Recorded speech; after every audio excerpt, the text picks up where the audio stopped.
Snow fell quietly outside the glass building, lights glowing warm for Christmas. The child stood frozen as security guards stepped closer, hands already reaching out. No one touched the child yet. They were waiting.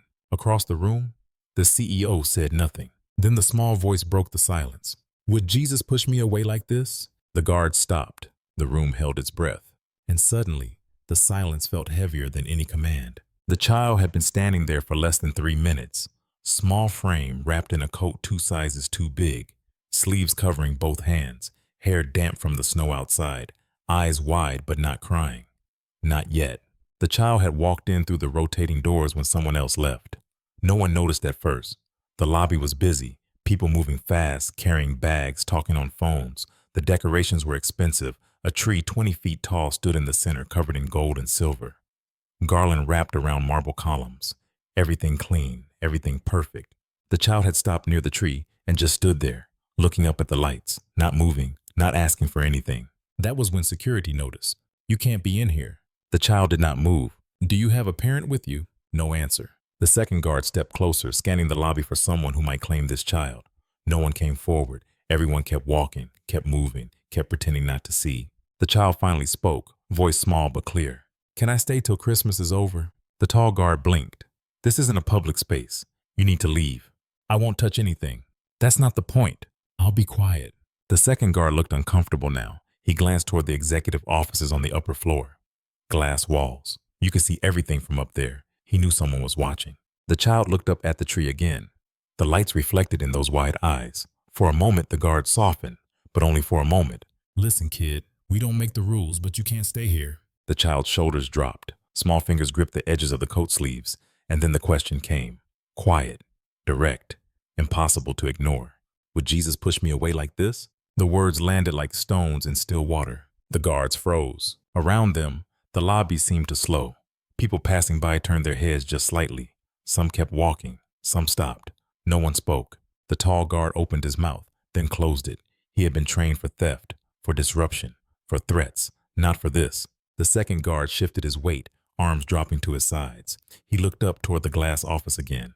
Waiting. This child had been pushed away before. Many times.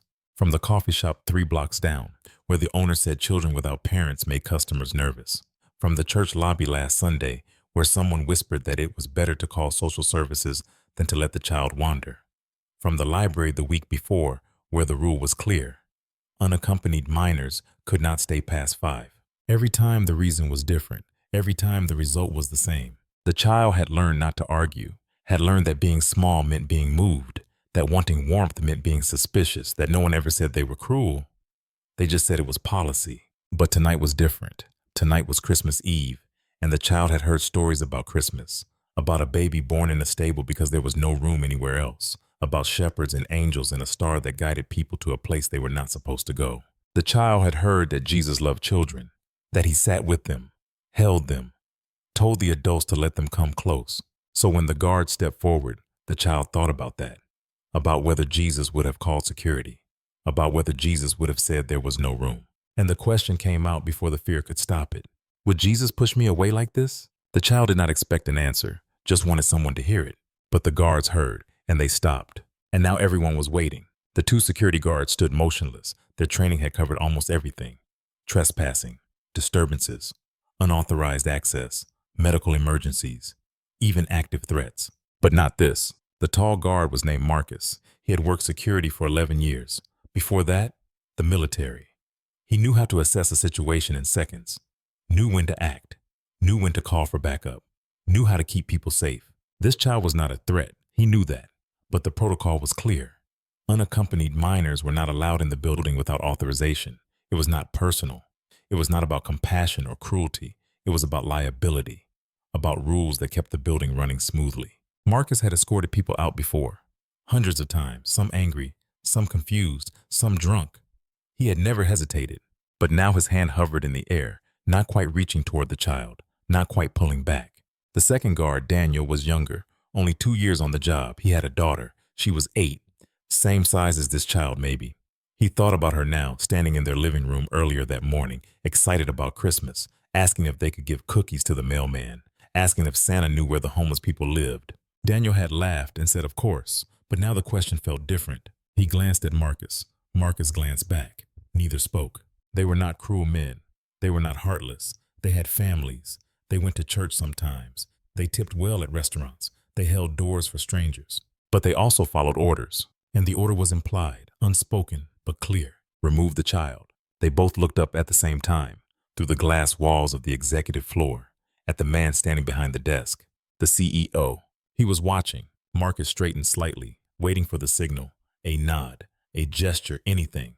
But the CEO did not move, and so neither did they. The danger was not in their hands, it was in their stillness, in their willingness to wait, to act only when told, to become extensions of someone else's will. They were not the decision. They were the execution, and that made them more dangerous than anger ever could. The CEO stood behind his desk on the third floor, 60 feet above the lobby. His name was Jonathan. He had built this company from the ground up. 23 years of decisions, of hiring and firing, of expansion and risk, of late nights and early mornings. He was good at what he did. People respected him. Some feared him. Most just followed his lead. Jonathan had a corner office with floor-to-ceiling windows. He could see the entire lobby from where he stood, could see the tree, the decorations, the people moving through the space, and he could see the child. He had noticed the moment security approached, had watched the conversation unfold, could not hear the words, but could read the body language, the hesitation, the glances upward. They were waiting for him. Jonathan had given silent commands 1,000 times. A glance, a tilt of the head, a slight gesture. His team knew how to read him, knew what he wanted before he said it. He had built that efficiency into the culture. No long meetings, no unnecessary explanations, just clarity, just action. But now, standing at the window, Jonathan said nothing. He did not nod, did not gesture, did not walk away. He just stood there, watching. His assistant had stepped into the office 10 minutes earlier, had seen the situation, had asked quietly if he should handle it. Jonathan had waved him off, said nothing. The assistant left. Now Jonathan was alone, and the silence was louder than any order he had ever given. He had been raised to make decisions quickly. His father had taught him that. Hesitation was weakness, clarity was leadership. You assessed, you decided, you moved forward.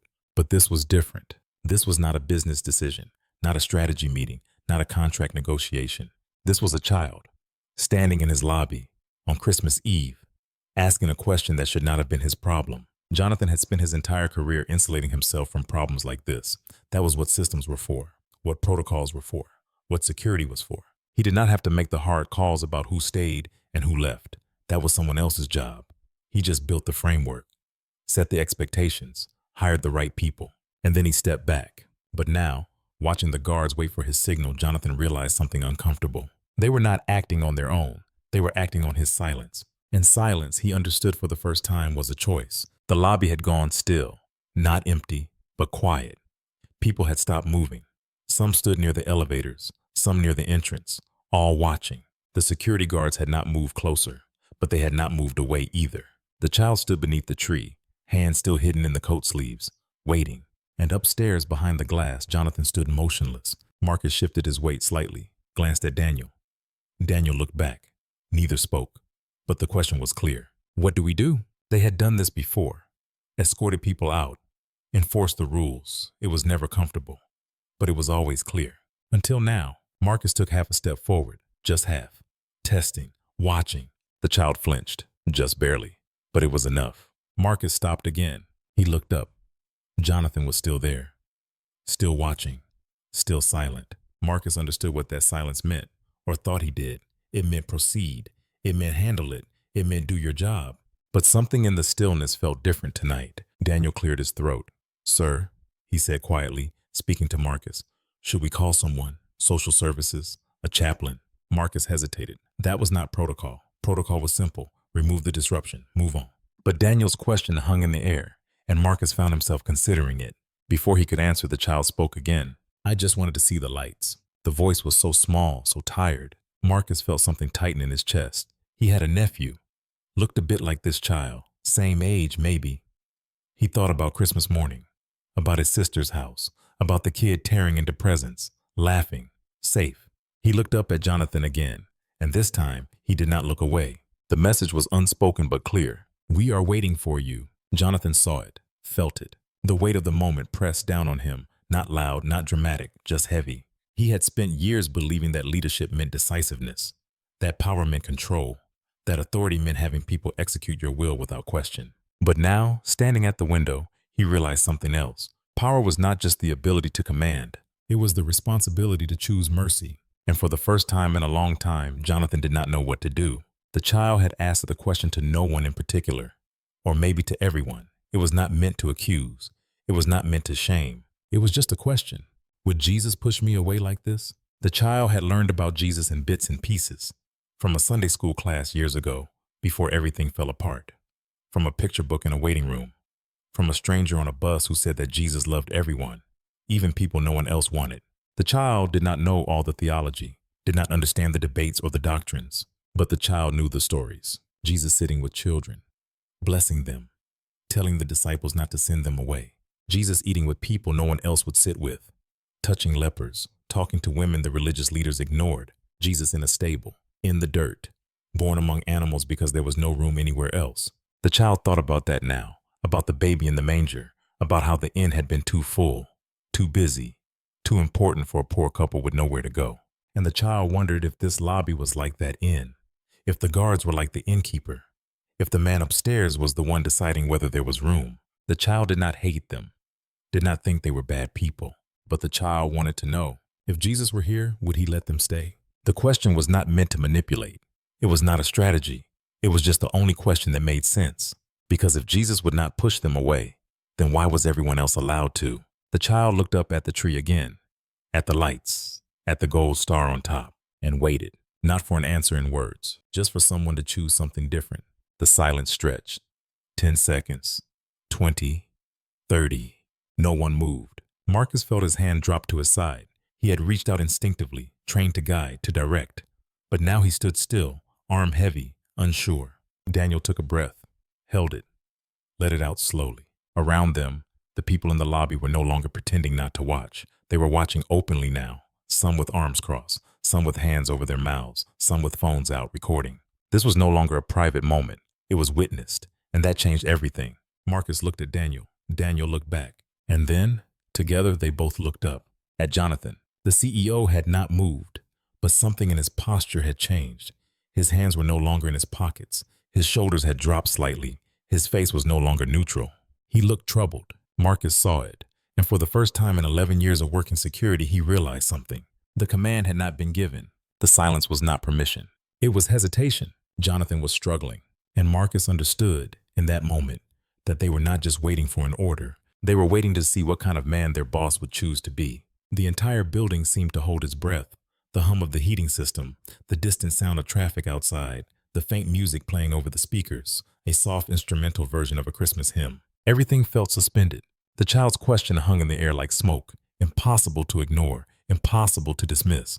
Would Jesus push me away like this? And everyone in that lobby, whether they believed in Jesus or not, knew the answer. No, he would not. But the question was not really about Jesus. It was about them. Jonathan stepped back from the window, turned away. His hands gripped the edge of the desk. He closed his eyes. He thought about his own childhood, about his mother, about the church she had dragged him to every Sunday, about the lessons he had half listened to, about the sermons he had ignored. He thought about the verse she used to quote, something about welcoming children, about how whoever welcomed a child welcomed Jesus himself. He had not thought about that verse in decades, but he thought about it now. And he thought about the child standing in his lobby, wet from snow, tired, alone. He thought about the fact that it would cost him nothing to let the child stay, that no one would be harmed, that the only thing at risk was his sense of order, his control. And he thought about the fact that he had built his entire life on making decisions. But this was the first time he had felt afraid of making the wrong one. Jonathan straightened, took a breath, and walked toward the door. He did not call his assistant, did not send a message, did not delegate. He just moved. Down the hallway, to the elevator, down 3 floors. The doors opened into the lobby, and everyone turned to look. Marcus saw him first, straightened immediately. Daniel turned, eyes wide. Jonathan walked forward, slowly, not rushing, not hesitating. He walked past the tree, past the decorations, past the people standing frozen in place, and he stopped in front of the child. For a moment, he just stood there, looking down. The child looked up. Neither spoke. Then Jonathan raised one hand, not to touch, not to grab, just to signal. He looked at Marcus, at Daniel, and he shook his head. Just once. No. The guard stepped back immediately. Hands dropped, bodies relaxed. The tension broke like a snapped thread. Jonathan knelt down, slowly, until he was at eye level with the child. He did not smile, did not try to be warm or comforting. He was not good at that. But he looked at the child, really looked, and then he spoke, voice low, steady. You can stay. The child blinked. Really? Yes. I won't cause trouble. I know. The child's shoulders dropped. The coat sleeve slipped down slightly, revealing small, cold hands. Jonathan stood, looked at Marcus. Get a blanket from the break room and something warm to drink.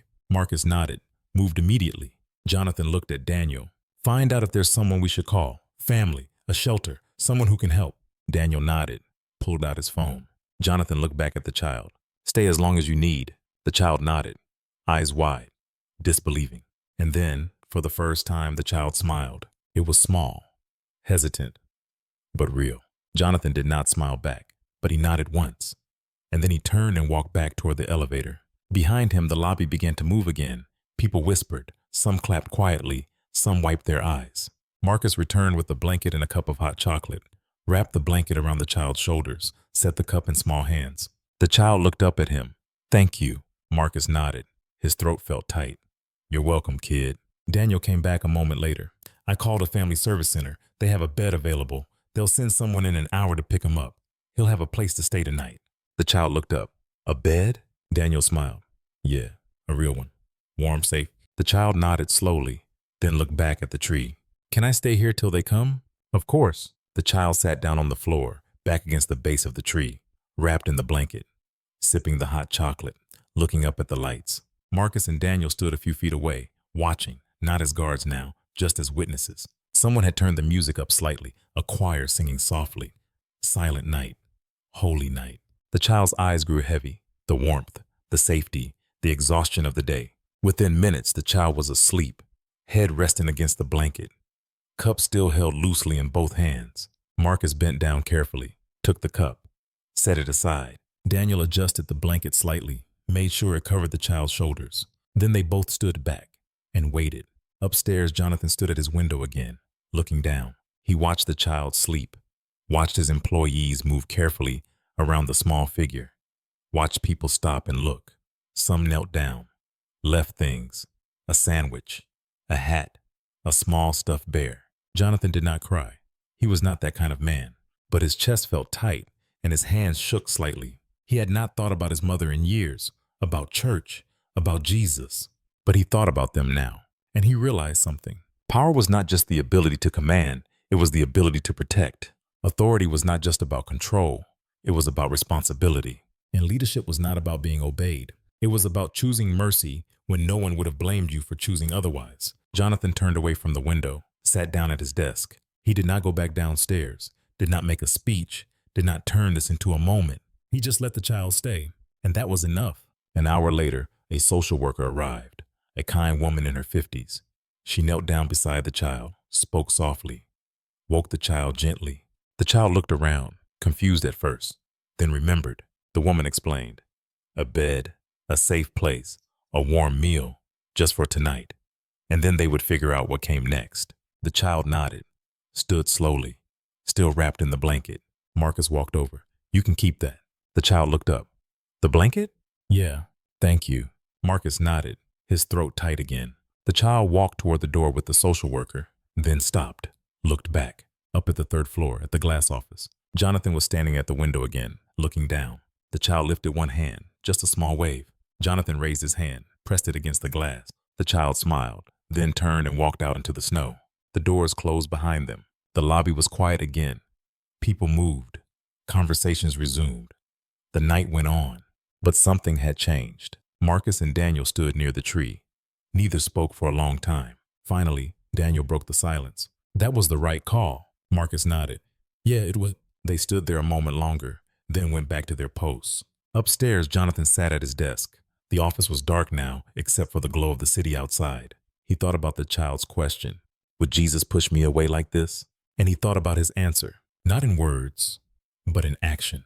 Jesus did not push children away. He welcomed them, blessed them, made room for them. And tonight, Jonathan had done the same, not because he was religious, not because he wanted recognition, but because when faced with the choice between power and mercy, He had chosen mercy, and that, he realized, was what Christmas had always been about. Not the decorations, not the parties, not the profit margins, but making room for the ones no one else wanted, for the ones who had nowhere else to go, for the child standing in the cold, asking a question that pierced through every defense. Jonathan leaned back in his chair, closed his eyes, and for the first time in years, he felt something close to peace. Outside, the snow continued to fall. The lights glowed warm in the windows, bells rang in the distance, and somewhere in the city, a child slept in a warm bed, safe, protected, because someone had chosen mercy, because someone had made room. The question had been answered, not with words, but with a choice. And in the end, that was the only answer that mattered.